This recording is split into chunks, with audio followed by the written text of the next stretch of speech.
Seja convosco. Ele está no meio de nós. Proclamação do Evangelho de Jesus Cristo, segundo João. Glória a vós, Senhor.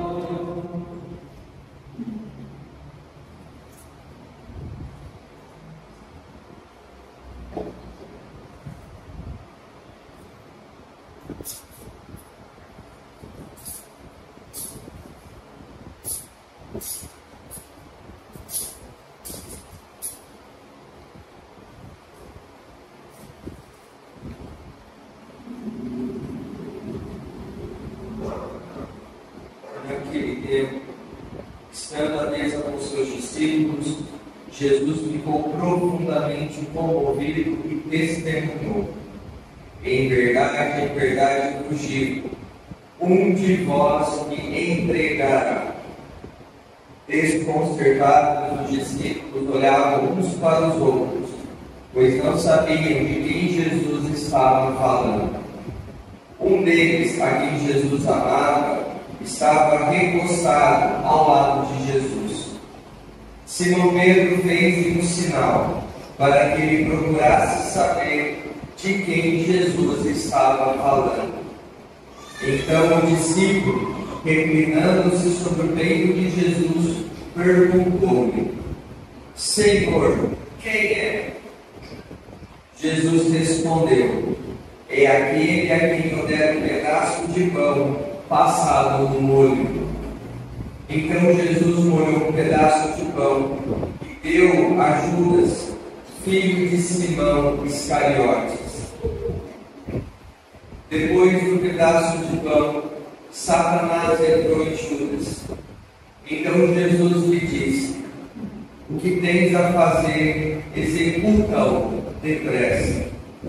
Nenhum dos presentes compreendeu porque Jesus lhe disse isso. Como Judas guardava a bolsa, alguns pensavam que Jesus lhe queria dizer: compra o que precisamos para a festa, ou que desse alguma coisa aos pobres. Depois de receber um pedaço de pão, Judas saiu imediatamente. Era noite. Depois que Judas saiu, disse Jesus: agora foi glorificado o Filho do Homem, e Deus foi glorificado nele. Se Deus foi glorificado nele, também Deus o glorificará em si mesmo, e o glorificará logo. Filhinhos, por pouco tempo estou ainda convosco. Vós me procurareis, e agora vos digo, como eu disse também aos judeus: para onde eu vou, vós não podeis ir. Simão Pedro perguntou: Senhor, para onde vais? Jesus respondeu: para onde eu vou, tu não me podes seguir agora, mas me seguirás mais tarde. Pedro disse: Senhor, por que não te posso seguir agora? Eu darei a minha vida por ti.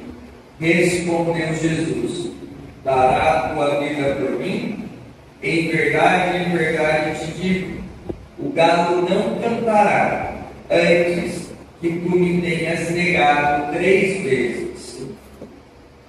Palavra da salvação. Glória a vós, Senhor. Santo anjo do Senhor, Deus zeloso guardador, se a ti me confiou a piedade divina, sempre me rege e guarde o governo e o guie. Amém. A cruz sagrada seja minha luz, não seja o dragão meu guia. Retira de Satanás, nunca me aconselhe coisas vãs. É mal que tu me ofereces, deve tu mesmo o teu veneno. Amém. Levanta-se Deus, intercedendo a bem-aventurada sempre Virgem Maria, estamos aqui aguardando de toda a missa celeste. sejam dispersos teus inimigos, e fujam todos quantos nos odeiam. Em nome do Pai, do Filho e do Espírito Santo. Amém. Meus queridos e estimados filhos e filhas, hoje, de maneira especial, meus estimados filhos, pela missa penitencial aos homens que celebramos no dia de hoje, ontem, foi com as mulheres. E a leitura de hoje, a primeira leitura de hoje, de maneira especial, para mim, eu tenho uma consideração muito particular pela primeira leitura, que foi tirada do livro de Isaías, capítulo 49, versículo de 1 ao 6. Por quê? Porque é desse trecho das Sagradas Escrituras que eu tirei meu lema de ordenação. Meu lema de ordenação está no versículo 6, que diz o seguinte: não basta seres meu servo Israel para reconduzir as tribos de Jacó. Farei de ti luz das nações, para que a minha salvação chegue até os confins da terra. O meu lema é o versículo 6 por completo, mas para que eu sempre me recorde e lembre do meu dia a dia, é logo o começo do versículo 6. Não basta seres meu servo. E isto me ressoa muito a cada dia, a cada momento, seja no meu discipulado, no meu próprio ministério. Por qual motivo? Nós, como cristãos, sem exceção, seja os leigos ou nós, ministros ordenados, quando nos tornamos discípulos de Jesus Cristo pela graça do batismo e reafirmamos esse discipulado com o sacramento da confirmação, nós não podemos simplesmente nos contentar com um título de que sou cristão, mas nós precisamos demonstrar isso no nosso dia a dia. Então, fazendo uma analogia com a primeira leitura, não basta apenas dizer que é cristão, ou não basta apenas ser cristão no nome, mas as pessoas precisam ver nas nossas atitudes essa coerência. Quando eu digo a coerência, que as pessoas têm que ver isso na nossa vida, não é para poder agradar os outros, não é imitar Jesus pelo discipulado para receber qualquer tipo de reconhecimento, aplauso ou repito, para poder agradar as pessoas. Quando nós falamos do nosso discipulado, na grande maioria das vezes, se somos coerentes com a palavra de Deus, o nosso esforço de sermos fiéis ao chamado, ao projeto de Deus, nós não vamos agradar uma grande parcela. E quando eu digo uma grande parcela, até mesmo dos cristãos. E infelizmente, mas é o preço que se paga, vão levantar falso testemunho sobre a nossa pessoa, ou até mesmo colocando em xeque se de fato estamos fazendo ou não a vontade de Deus. Digo isso porque um tempo atrás, um padre amigo veio conversar comigo e falando comigo disse o seguinte: ele ficou sabendo que na paróquia onde ele estava tinha algumas pessoas, especialmente na vida de paróquia, que não estavam contentes com ele, mas especialmente pela sua firmeza, pela sua postura e pela sua pregação.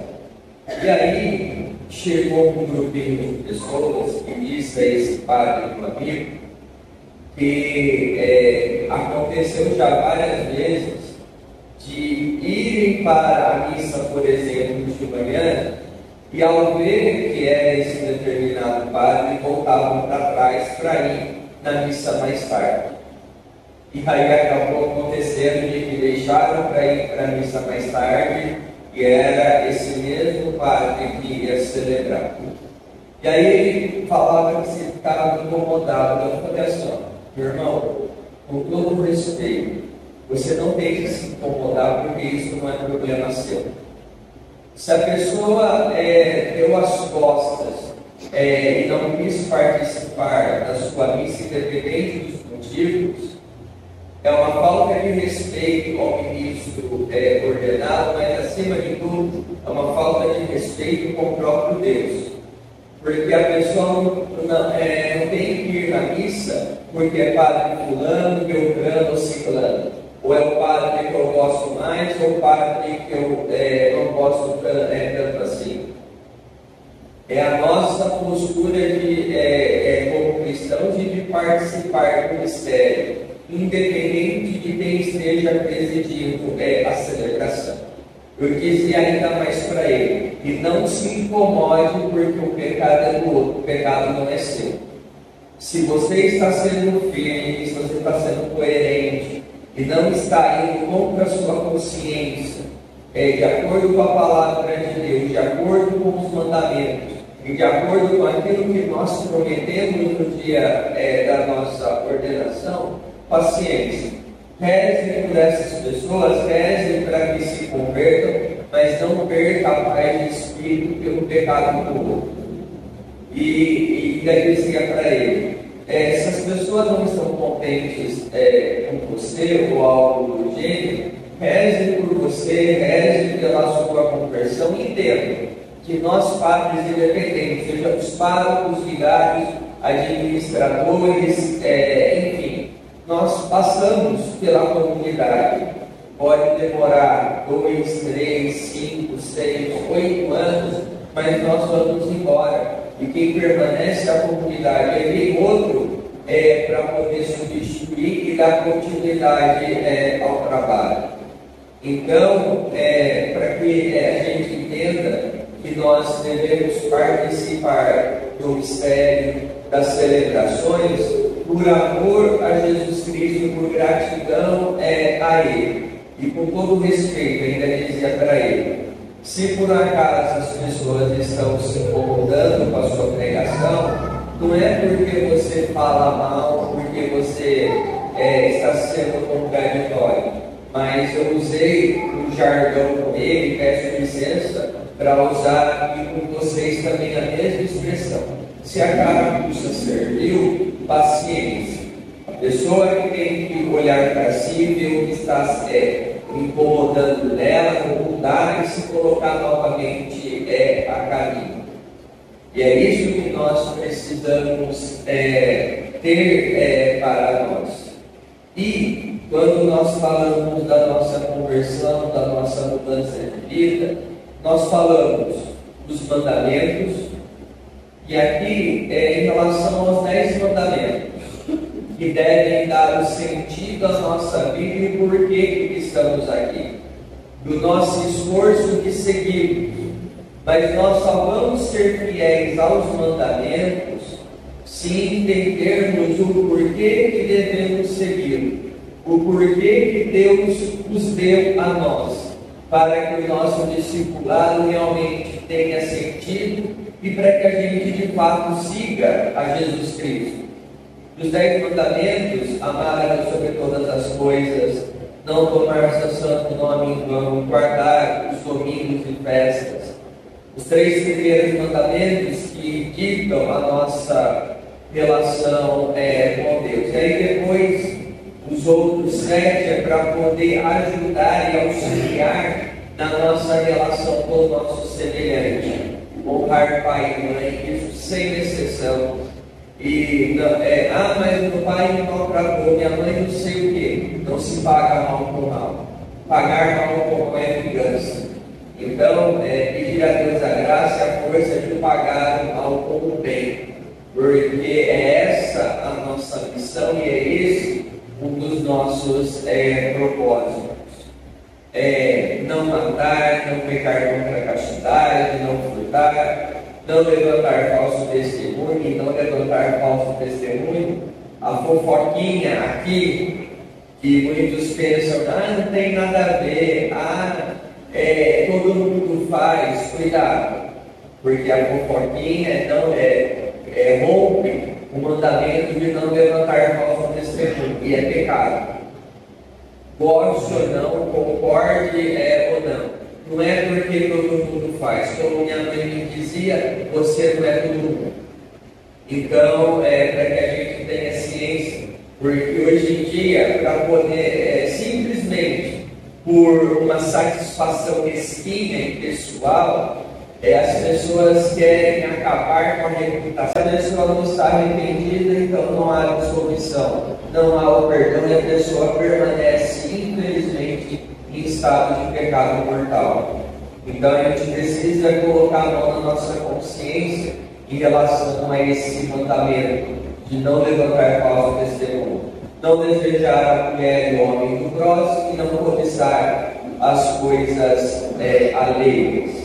Mas só que para que a gente entenda o que nós devemos, o porquê que nós devemos seguir esses mandamentos, o que vai nos dar o tom vai ser os 7 pecados capitais.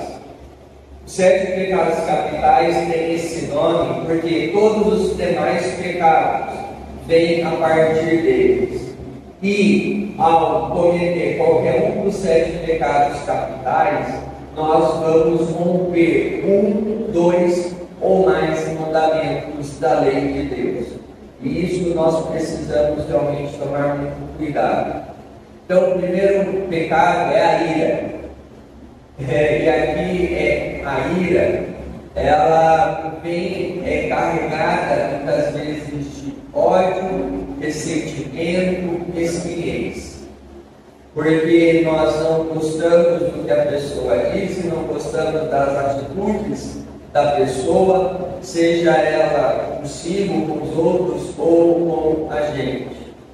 E aí a pessoa tenta justificar o pecado da ira, que vai romper com o não levantar falso testemunho, vai romper com o mandamento de não matar, porque a ira, como eu disse, vem carregada de ódio, ressentimento, mágoa. E isso é como se nós matássemos a pessoa dentro de nós. E aí vamos tentar matar a pessoa também na vida dos outros. Então, antes de dizer que eu não matei, meus pecados são leves, porque eu não matei, não roubei, calma aí. Se guardou ressentimento, mágoa e ódio, e se permitiu a ira, está rompendo. O não levantar falso testemunho, ou não matar, ou até mesmo honrar pai e mãe. Ou até mesmo com não cobiçar o homem do próximo, no sentido de vingança.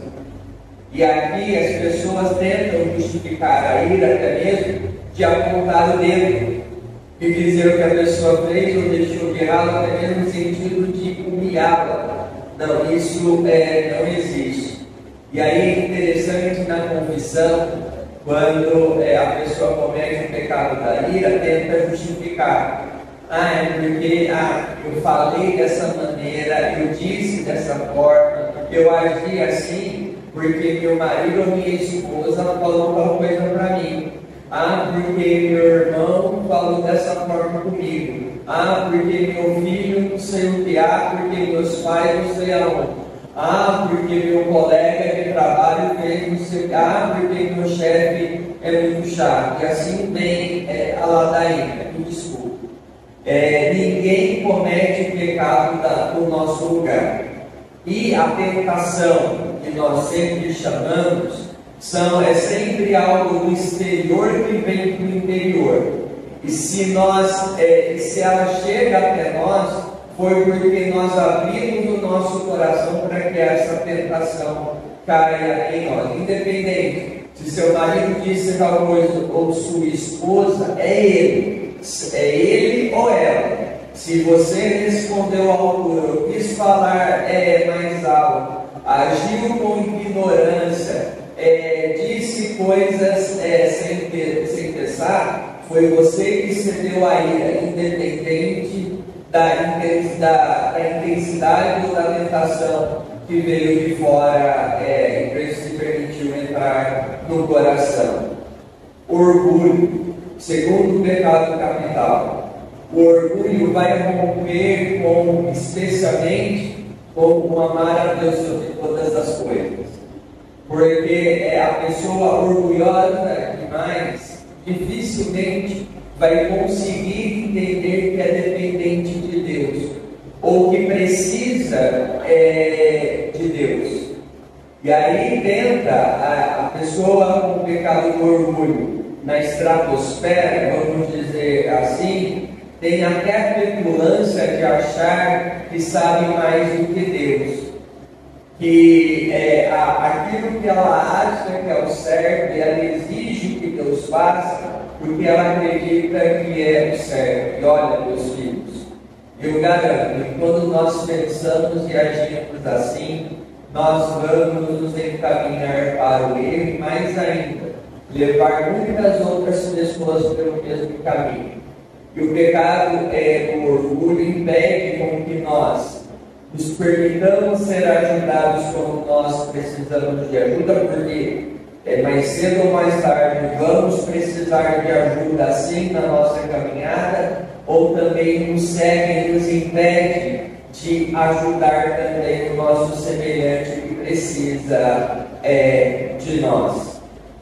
E o arrependimento de fato dos nossos pecados passa com a renúncia do pecado do orgulho, porque é reconhecer que falhou, é reconhecer que não é perfeito, é reconhecer que precisa de ajuda, é reconhecer que precisa de Deus.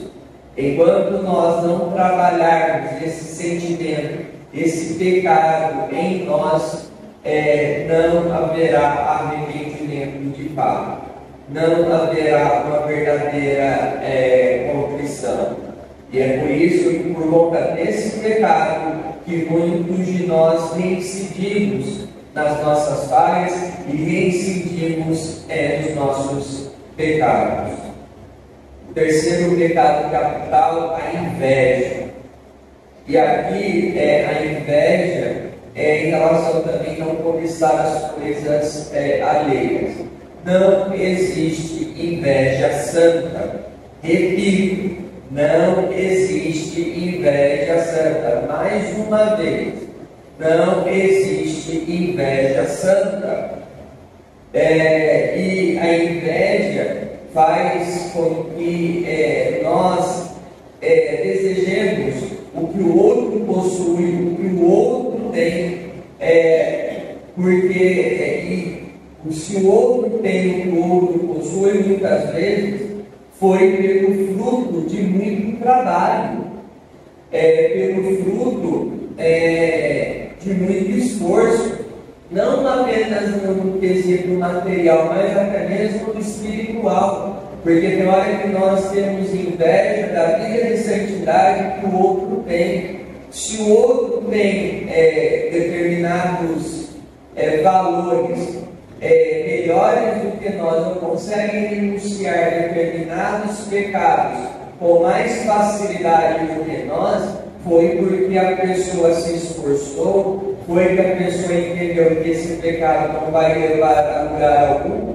em vez de ficar desejando isso, falando mal, inclusive no semelhante, que a gente realmente se esforce para poder ter aquilo que nós desejamos e nos esforcemos também para que a gente tenha realmente uma autêntica vida de santidade. Mas a inveja, de maneira geral, diz respeito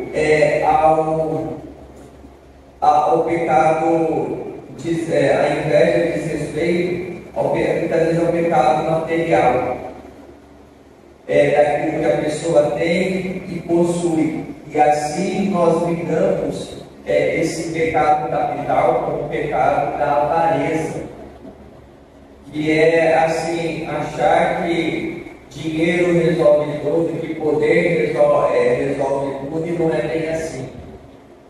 Um tempo atrás, eu conheço uma família que ela tem um determinado tipo de negócio que está em várias cidades, no Vale, enfim, em outros lugares do país também. E aí eles deram a educação, pagaram faculdade, enfim, dos seus 5 filhos.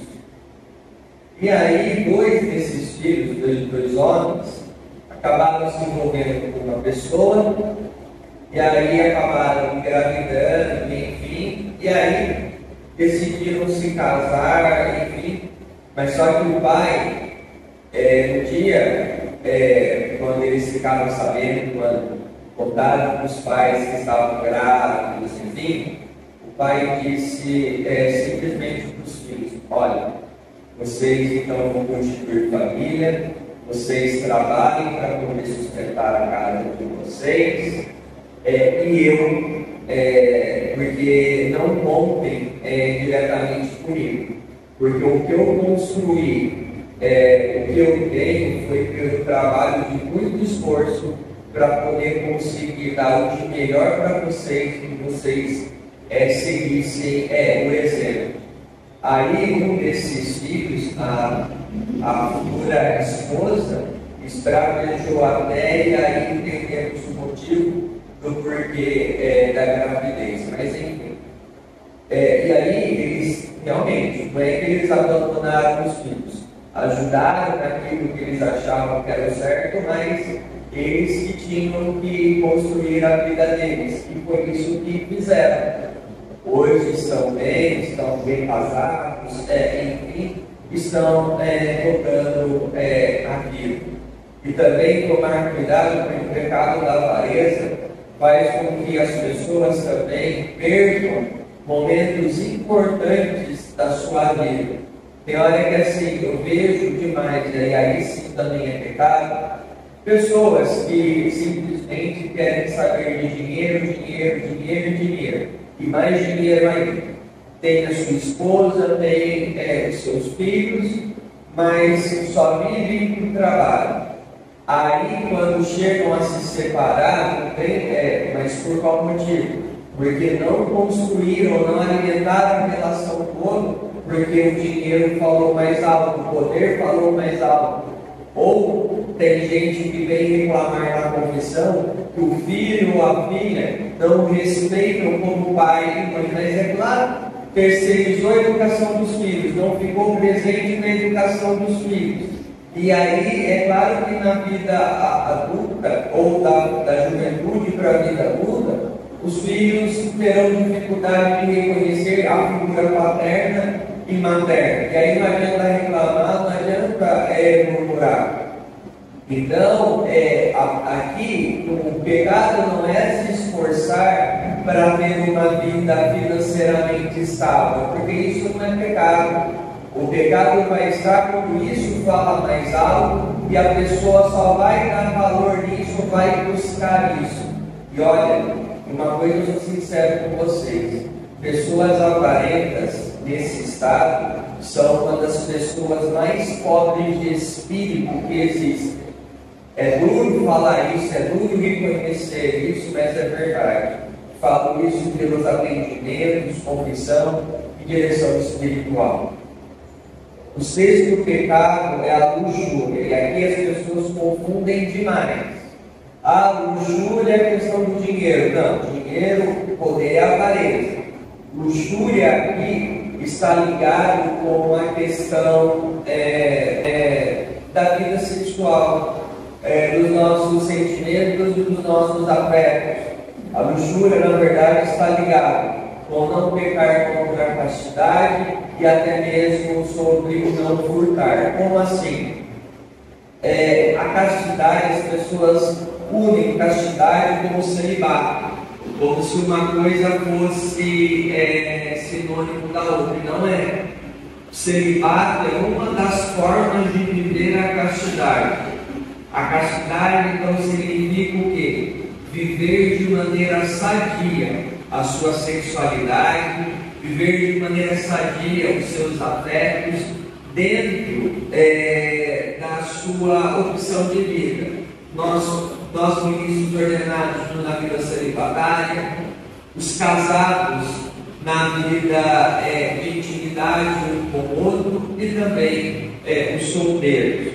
Cada um aqui tem um caminho para poder viver a sua sexualidade de maneira sadia. Mas a gente só vai conseguir entender isso e dizer assim: masturbação é pecado, relação sexual no casamento é pecado. Mas por qual motivo? A valorização está no nosso corpo ser templos do Espírito. Então, se o nosso corpo é templo do Espírito pela graça do batismo, mas infelizmente as pessoas jogam isso no lixo, vão por uma vida de promiscuidade, onde o corpo não tem valor algum. E me desculpem, quando o pecado da luxúria também está num nível muito elevado, a pessoa se coloca à mostra como se fosse um pedaço de carne exposto no açougue.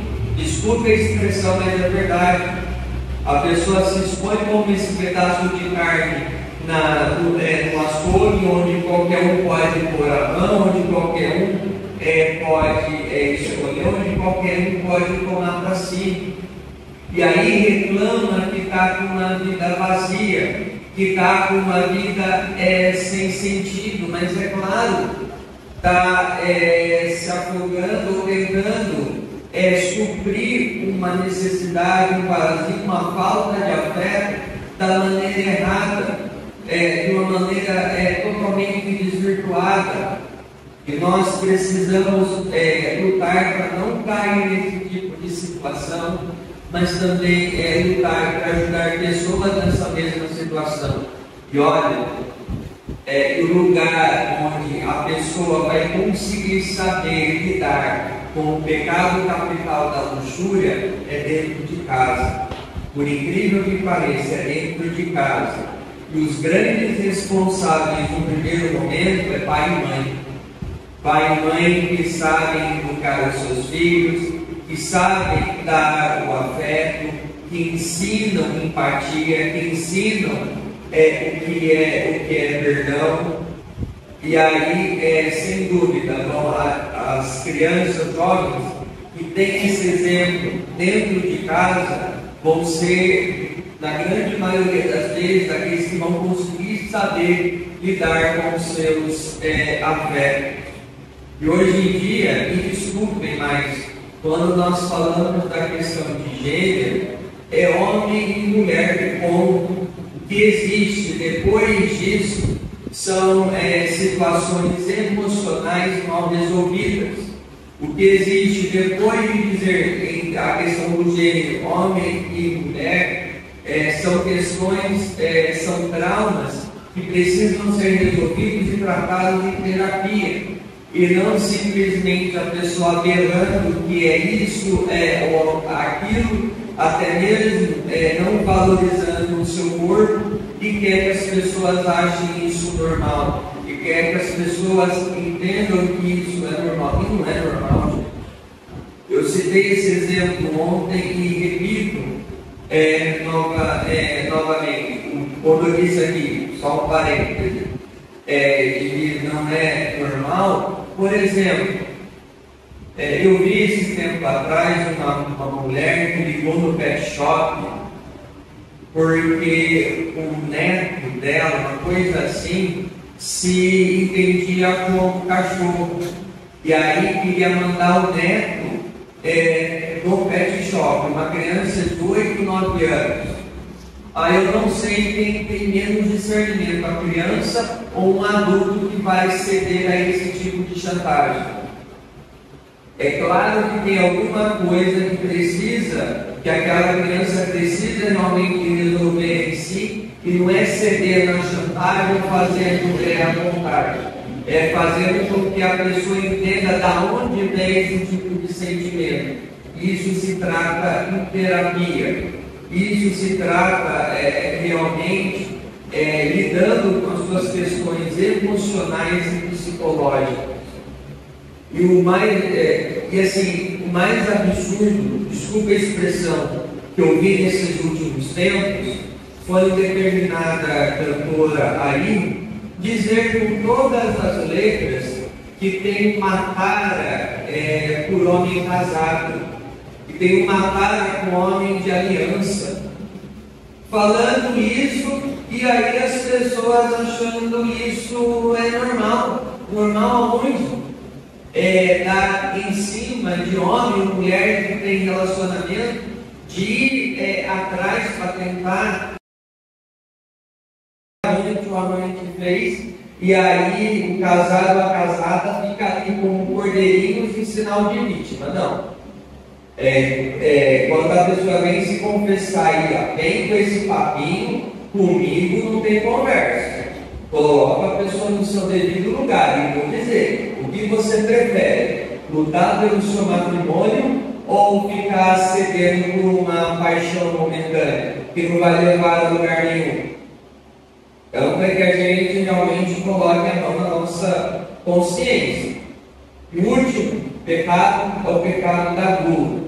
A gula aqui não é simplesmente de comer coisas de maneira compulsiva, comer mais do que precisa, ter o olho gordo, ou olho marca a testa, como dizia minha avó.